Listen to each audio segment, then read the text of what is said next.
Hospital ఈ పద్ధతి ఇది గుండె వాల్వ్ రీప్లేస్మెంట్ ఒక procedure trans aortic valve replacement this is TAVI or TAVR అంటాము.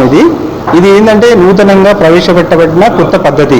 గుండెకు ఇంతకుముందు గుండె లోపలి కవాటం మార్చాలంటే ఓన్లీ ఆపరేషన్ విధానం అనేది ఒకటే ఉండేది. బట్ ఇప్పుడున్న పద్ధతుల్లో ఆధునిక పద్ధతులలో వాల్వ్ రిప్లేస్మెంట్ అనేది క్యాథెటర్ బేస్డ్ అంటే తొడ నుంచి ఒక క్యాథెటర్ పంపించేసి గుండె లోపల వాల్వ్ రిప్లేస్మెంట్ చేయడం ఒక ప్రొసీజర్. ఇది చాలా తక్కువ సమయం తీసుకుంటుంది. ఒక 30 నిమిషాల నుంచి 1 గంటలోపు అయిపోయే ఆపరేషన్. దీని తర్వాత పేషెంట్ తొందరగా రికవరీ అయ్యి మరునాడే డిశ్చార్జ్ చేయడానికి వీలుగా ఉంటుంది. ఈ ప్రొసీజర్ అనేది మన ఇండియాలో ఇప్పుడు కామన్గా అవైలబిలిటీ ఉన్నది. దీనికి ఉపయోగపడే దీన్ని ఎట్లా గుర్తుపట్టాలంటే పేషెంట్కి ఎవరైనా మనకు నడుస్తున్న కొద్దీ ఆయాసము మెట్లెక్కుతుంటే ఆయాసం వచ్చినప్పుడు దాన్ని ఎవరైనా కార్డియాలజిస్ట్ దగ్గరికి వెళ్ళినప్పుడు వాళ్ళు 2D అనే టెస్ట్ ద్వారా దీన్ని గుర్తుపడతారు. దాంట్లో కవాటాలు మూసుకుపోయినప్పుడు పర్టికులర్లీ అయోటిక్ వాల్వ్ అనేది ఉంటుంది. అయోటిక్ వాల్వ్ బాగా మూసుకుపోయినప్పుడు వయసు గల వారికి ఆపరేషన్తో వచ్చే రిస్క్ను అవాయిడ్ చేయడానికి ఆపరేషన్ చేసుకున్నప్పుడు మనకు టైం ఎక్కువ తీసుకుంటుంది, ఆపరేషన్ టైం ఎక్కువ తీసుకుంటుంది, గాయం మానడానికి కూడా టైం పడుతుంటుంది. లేకపోతే అంటే ఇంటర్ ప్రొసీజర్ కాంప్లికేషన్స్ ఎక్కువ ఉంటాయి. అంటే ఆపరేషన్ చేసేటప్పుడు రోగికి ఎక్కువ అనర్థం జరగడానికి అవకాశం ఉంటుంది. ఈ పరిస్థితులన్నింటినీ అవాయిడ్ చేయడానికి ఇది నూతనంగా ప్రవేశపెట్టబడిన సర్జికల్ విధానం. ఇది ఇంటర్వెన్షన్ కార్డియాలజిస్టులు చేస్తుంటారు. ఇది ట్రాన్స్ అయోటిక్ వాల్వ్ ఇంప్లాంటేషన్. ఇది చేయడం వల్ల పేషెంట్కు ఆర్థికంగా కొద్దిగా భారమైనప్పటికీ తాను ఆరోగ్యపరంగా వెంటనే రికవరీ అవ్వడం, మరునాడే తన పనులను తాను చేసుకోవడానికి వీలుగా ఉంటుంది. సో దీని ద్వారా నియర్ ఫ్యూచర్లో ఈ పద్ధతి అనేది చాలా అవైలబిలిటీకి తేవడానికి చూస్తున్నాము. ఈ ప్రతి పేషెంట్ కూడా తనకు గుండె పరంగా ఇబ్బందులు వచ్చినప్పుడు తన పరంగా 2D టెస్ట్ చేసుకొని ఈ విధంగా ఆలోచించడానికి అవకాశం ఉంటుంది. ఆపరేషన్ చేయడానికి కూడా అవకాశం ఉంటుందని నేను మనవిస్తాను. పర్టికులర్లీ యశోద హాస్పిటల్లో మాకేంటంటే బైపోలార్ క్యాత్ ల్యాబ్ అనేది ఉంటుంది. అంటే ఒకే ఆపరేషన్ థియేటర్లో క్యాత్ ల్యాబ్ ఉంటుంది, ఆపరేషన్ థియేటర్ ఉంటుంది. అట్లాంటి సిచ్యువేషన్లో ఇది ఏంటంటే కార్డియాక్ టీమ్ అనేది ఉంటుంది. మా మలక్పేట్ యశోద కానీ యశోద గ్రూప్ ఆఫ్ హాస్పిటల్స్ కానీ అత్యాధునికంగా అన్ని రకాల వైద్య సేవలు అందుబాటులో ఉన్నాయి.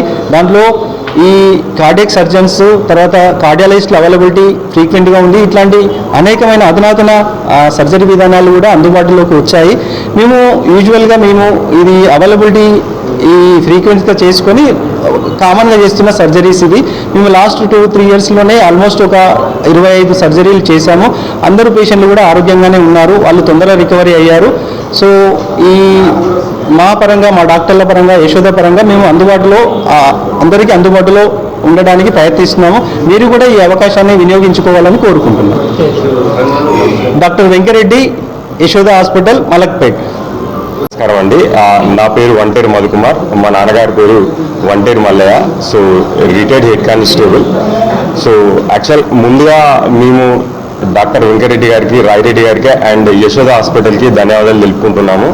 సో ఏదైతే మేము హాస్పిటల్కి వెళ్ళినప్పుడు మేము ఫేస్ చేసిన ఆ ప్రాబ్లం అనేది ఇంత సింపుల్గా రెక్టిఫై అయితే అనుకోలేదు. సో ఈవెన్ డబ్బుల పరంగా పోలిస్తే కొంత ఎక్స్పెన్సివే, కానీ ప్రాణంతో పోలిస్తే డబ్బులు అనేది అంత ఇంపార్టెంట్ కాదనే మేము ఫీల్ అయ్యాము. అండ్ అదేవిధంగా ఏదైతే డాక్టర్ గారు ఛార్జ్ చేస్తామని చెప్పారు, including operation and hospital charges అన్నీ కలిపి, సో ఖచ్చితంగా సార్ వాళ్ళు మాకు ఫైనాన్షియల్గా కూడా కొంత సపోర్ట్ చేశారు. అంటే like reduction in the fee. So ఏదైతే మేము హోప్తో వెళ్ళామో దానికి 100కు 100% డాక్టర్ గారు అండ్ హాస్పిటల్ న్యాయం చేశారు. So throughout the 2 days or 3 days మేమైతే హాస్పిటల్లో ఉన్నామో వాళ్ళు కంటిన్యూస్గా మానిటరింగ్ అండ్ ఎక్కడ కూడా మాకు ఇబ్బంది కలగకుండా, సో చిన్న ప్రాబ్లం రాకుండా కూడా చూసుకున్నారు at the time of entering into and exit వరకు. సో ఖచ్చితంగా ఎవరైతే ఇలాంటి ప్రాబ్లంతో వరంగల్ ఆర్ నియర్ బై ఉన్నారో ఖచ్చితంగా ఈ ఫ్యూచర్ని ఖచ్చితంగా యూటిలైజ్ చేసుకోవాలని కోరుకుంటున్నాము. ఎందుకంటే మనం అనుకోవచ్చు ఓపెన్ హార్ట్ తక్కువ అయిపోతుంది, ఒక 5-6 lakhలో అయిపోతుందని.